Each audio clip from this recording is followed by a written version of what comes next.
Hello, and thank you for joining us in the Continuing the Conversation studio. Continuing the Conversation, or CTC, is an arts and education network founded and organized by alumni from the Arts and Education program at the Harvard Graduate School of Education.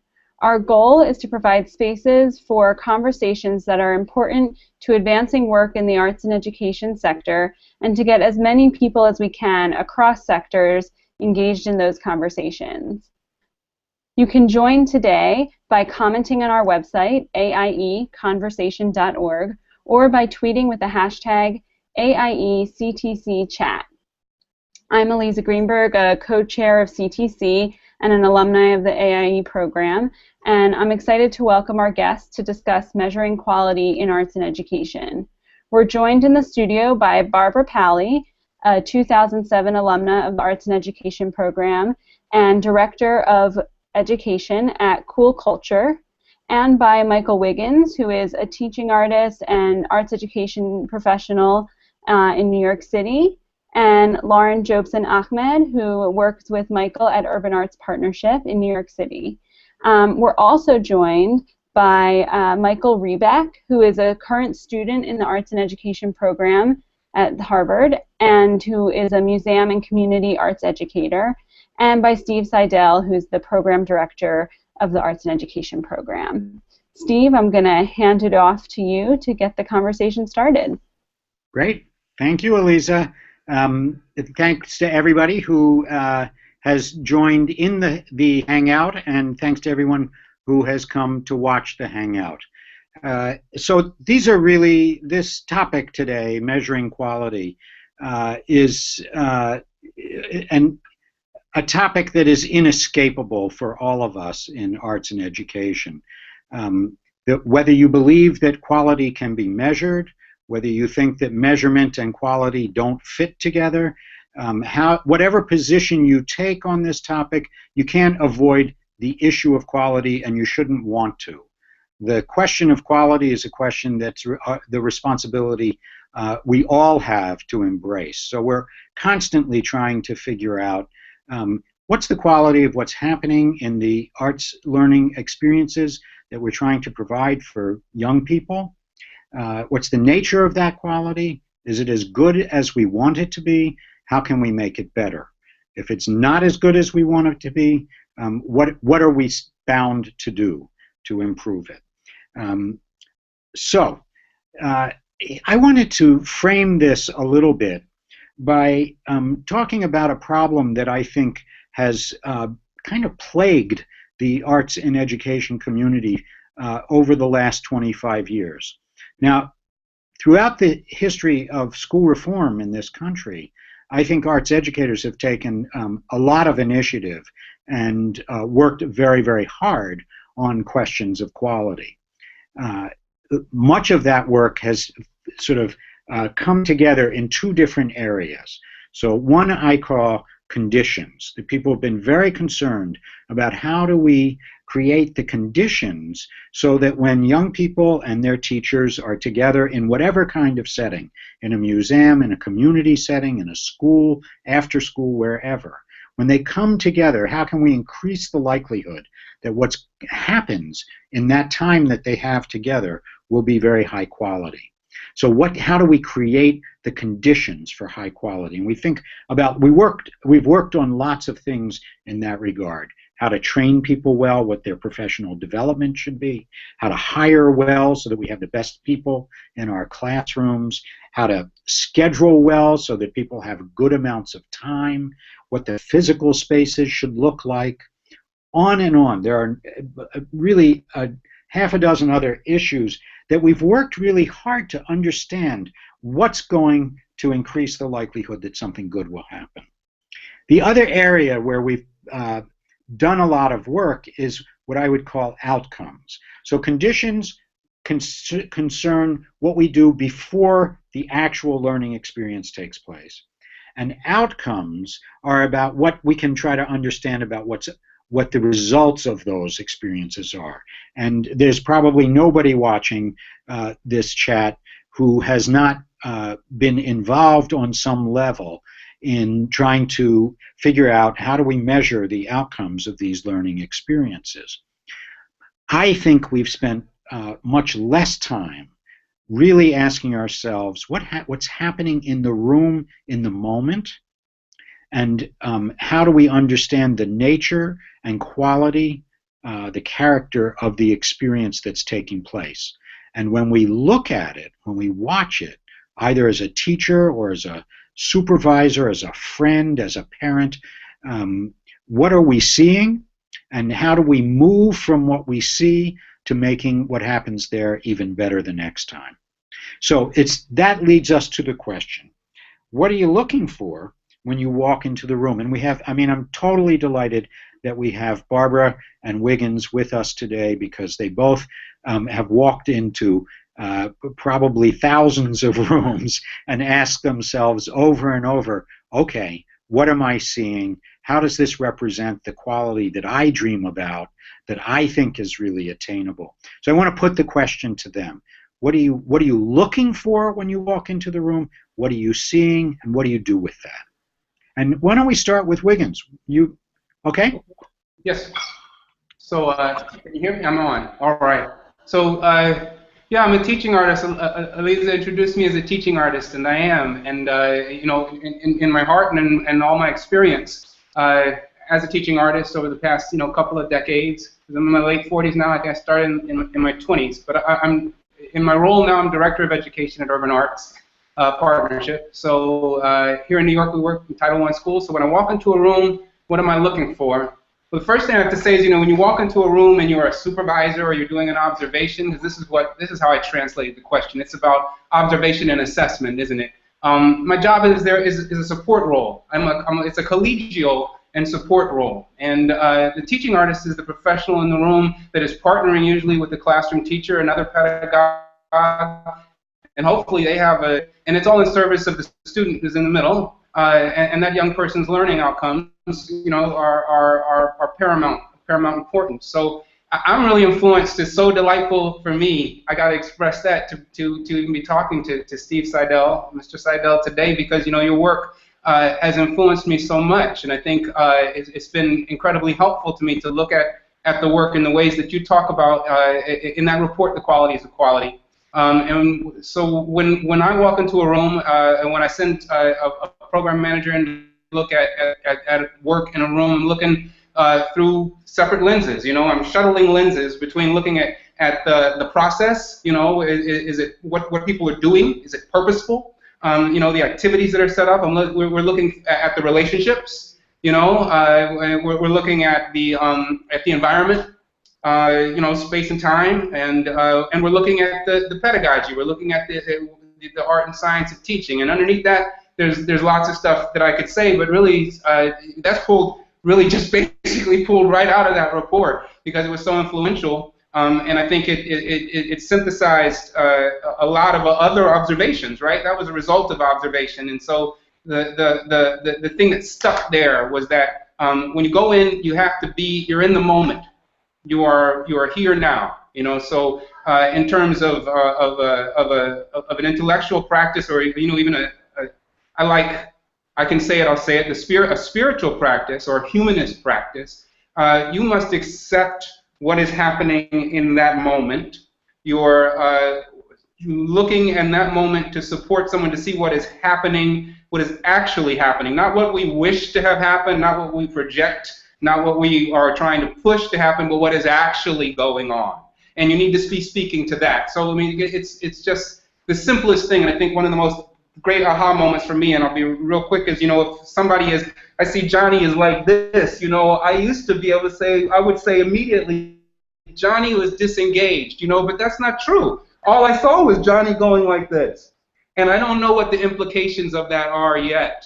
I just note that is happening, and I need to engage then in a real, truthful, honest dialogue and say, I saw that, and I think it might mean that he's disengaged, but then they could say, well, he had a migraine, and la la la. So there's this moment of trust with the other practitioner that you're actually watching what's happening, trying to experience what's happening now, and the truth of that. For that. A lot. Of course, you could talk more. But. That's fantastic, Wiggins. Thank you. Um, it triggers a lot. I love the the notion that this is not only an intellectual space, but a spiritual and humanist space, and that the problem of presence, of being truly present in the moment, which I think, is something that is not talked about in education very much, but artists recognize as a fundamental piece of the work that we do, is to try to be truly present with what's actually happening. And I actually think, and maybe we'll pick this up later, that that's a dimension of what artists bring to educational settings that may be one of the special things that we can contribute. Barbara, let's just turn to you. I want to note that you were a researcher on the qualities of quality studies, so you know that work, you experienced that the work and contributed so much to it. I'm curious now to hear you, because we haven't talked about this for quite a while, to hear how you think about these years later, what you're looking for when you walk into the room. Mm-hmm. Yeah, the qualities of quality continues to influence my work, and in ways that I'm not even aware of until I get an opportunity like this one to think about that. So thank you for the opportunity to speak today. I think I'm reminded with Wiggins' nod to trust about, when I left the AIE program, I did a fellowship at MoMA evaluating programs, and I got introduced to the new staff that I was supposed to be working with as, this is Barbara, she's from Harvard, she's here to evaluate your programs. And so you can imagine there wasn't a single person that invited me to a meeting, and it took a process of about 6 months before it was understood that measuring quality begins once you start planning for what the outcomes of the experience are, and that the idea of having an eye towards measurement or towards what success looks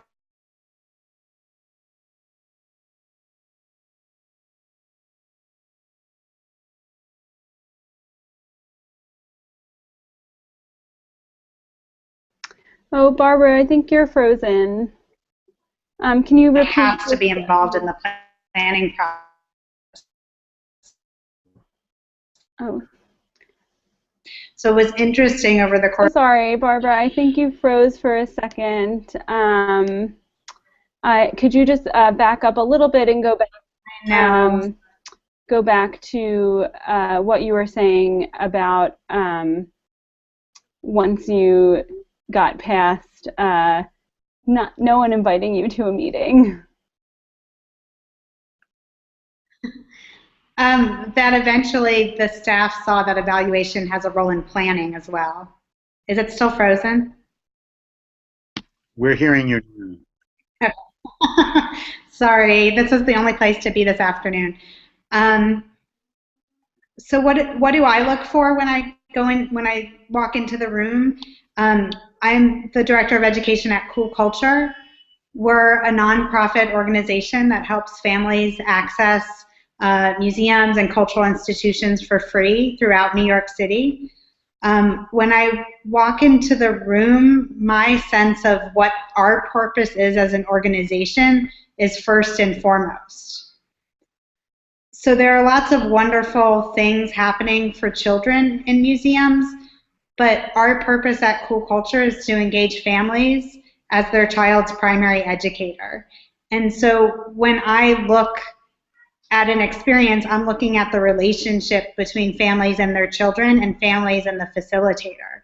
I'm looking at the relationships between how power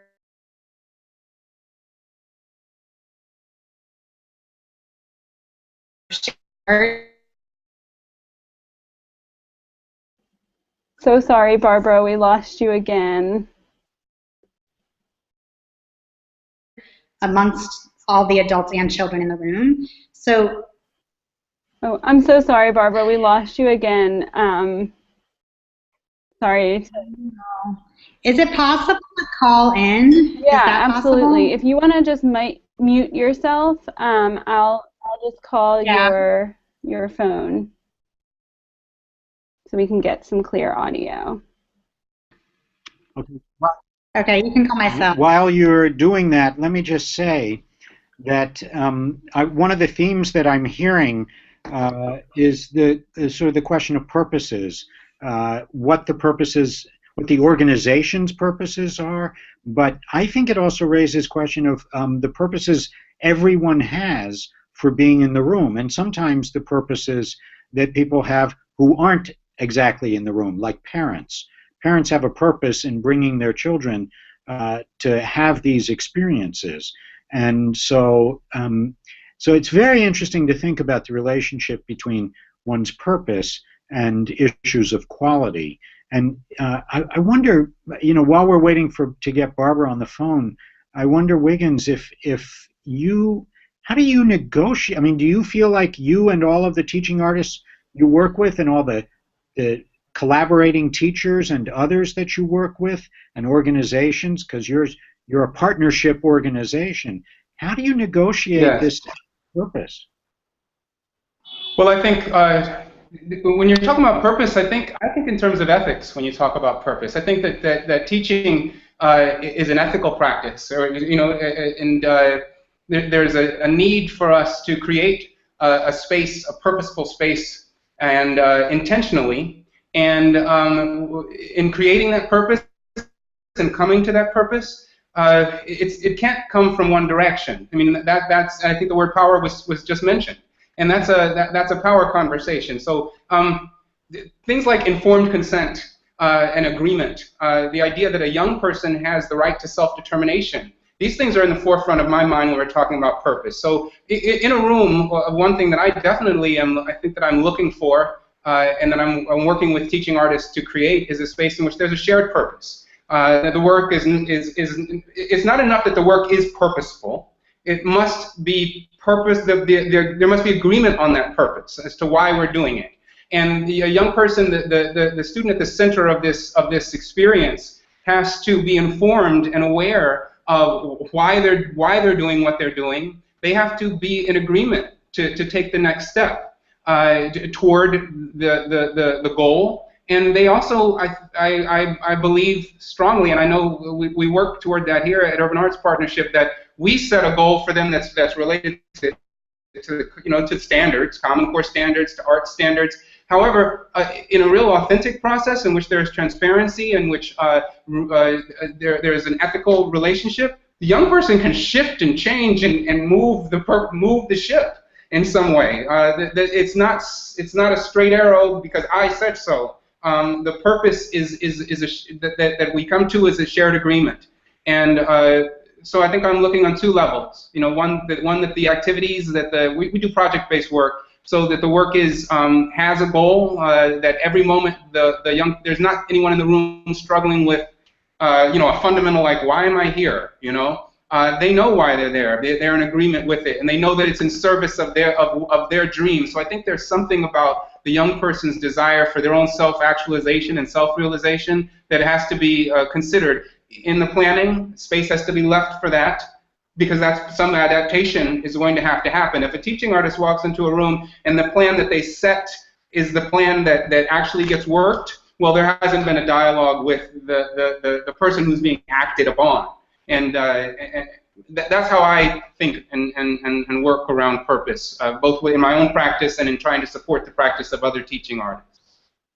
Great, and I would say that you are absolutely, though you weren't using the word quite as much in this last part of the conversation, but you're really talking about a deep sense of quality there in everything you're saying. Here's what I would like to do. Let's see if we can get back to Barbara and leave Barbara a little time to continue what she was saying or pick up on any of this. And then I want to just make sure that if Michael Reback here or Lauren would like to say anything, Lauren in New York, we have a chance for you all to share a thought here too. So Barbara. So I'm not sure where what was transmitted and what wasn't. I apologize. I think I was talking about relationships, and it looks like it's freezing up now again, right? You're okay, Barbara. Okay, I'm okay. So in the rooms that I walk into, parents actually are present, so the family is there, and I'm looking a lot at shared authority. You know, I think especially the work that we do at Cool Culture is getting museums and communities to connect. And museums have lots of barriers as far as their accessibility and sort of history of being not for everybody. And so I'm looking for programs that really take that power imbalance into account and find ways to share with families and be transparent about what they're experiencing in the museum. So for example, a lot of museum education programs, most are very inquiry-based, right? Open-ended exploration.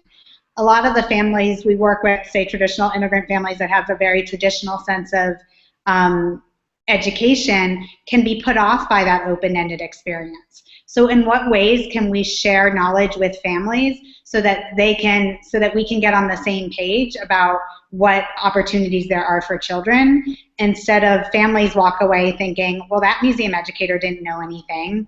All they did was ask my child what they thought, and I thought my child was going to learn something here. So really thinking about, that's sort of just what I mean by power imbalance and power sharing. Great, great.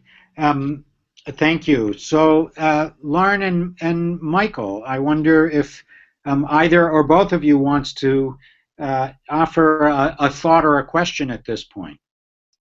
Yeah. Yeah. Okay, Michael. So I think Wiggins and Barbara, you both talked a lot about different relationships, right? Relationships seem like such a crux of any kind of learning experience. You know, relationships between learners, between a learner and a facilitator, and you were also mentioning like between learners and an institution, or even between one organization and another, right? I think that I'm of the belief that the arts sort of hold a special power to help cultivate relationships. But I guess I was just wondering if one or both of you might have any insight into this notion of cultivating relationships and how you do that. Great question. Barbara? Yeah, I mean, I would agree, and I think that there's a reason I work in museums or want to work in museums and expose more people to them. I think the arts have the unique opportunity in today's society to bring people together for a real exchange of ideas. And we work with preschools, early childhood centers that want to increase family involvement at their school, and they often have challenges with that. You know, people don't show up to our meetings. We can't really get connected to families. But when we open up these arts experiences, there are exchanges that happen, and they get to know their families in ways that they never would have otherwise.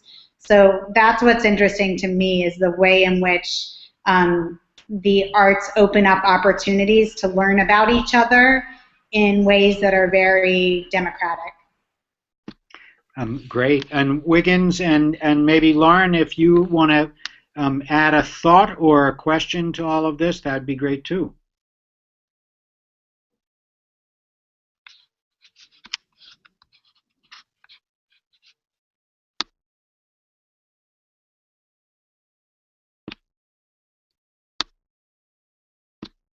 I'm not. Lauren, are you on mute? Lauren and Wiggins, I'm not hearing you. Sorry.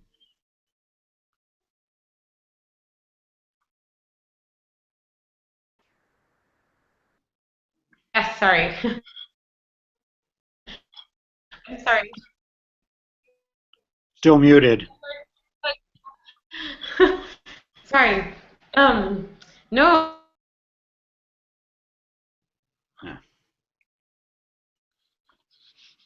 Okay. What am I? Hi. This is living in an imperfect Google world. And it's frustrating. We only have a couple more minutes, and I'm actually really want to hear what Lauren and Wiggins say. Are you there?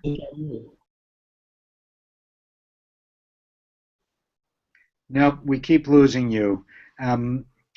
Keep trying to get in. I think, Eliza, we're close to the end of our time. I'm not sure we'll be able to get some real thoughts in from New York again, but I think that maybe the last thing that I would want to say is that one of the questions that I think, well, we've opened up a lot of terrific questions, and I think there's much more to explore around the opportunities to cultivate and really change the nature and quality of relationships that are traditionally in many learning settings, certainly in schools, through the kinds of work that artistic experiences allow us to engage in. I also think that it's a topic that we may want to pick up, and I encourage people who write in to us and to share with each other how you have conversations about quality in the settings that you're working in. Are they all, basically informal? We talk as we're going down the hall and packing up at the end of an experience. Do you have lots of structured sessions? When you get together and you are having these conversations, who's framing them? What are the topics? How do you proceed? How does what you're talking about come back into the classrooms that you work in? So there are lots of topics to pursue here. I want to thank Wiggins. I want to thank Lauren and Michael here with me in Cambridge. And I want to thank all of you for both joining in and sharing so much good thought on this topic, and also having the courage to persevere in the face of Google Hangout. So, Eliza, I hand it back to you. Thanks, everybody, for joining us. Yes, thank you, everybody, and thank you so much for bearing with us through any technical difficulties. The good thing is that this conversation will live on our website, so we encourage our guests and our viewers to get onto the website aieconversation.org and share thoughts, share things you may have wanted to say but couldn't get off mute for, share things you may have wanted to say while you were frozen, and we encourage the viewers to really continue this conversation, because we know we scratched the surface today. Our next studio chat will be on December 12th at the same time. Please spread the word about continuing the conversation, and we look forward to seeing you soon. Thank you. Back. Let's try. Are they all gone?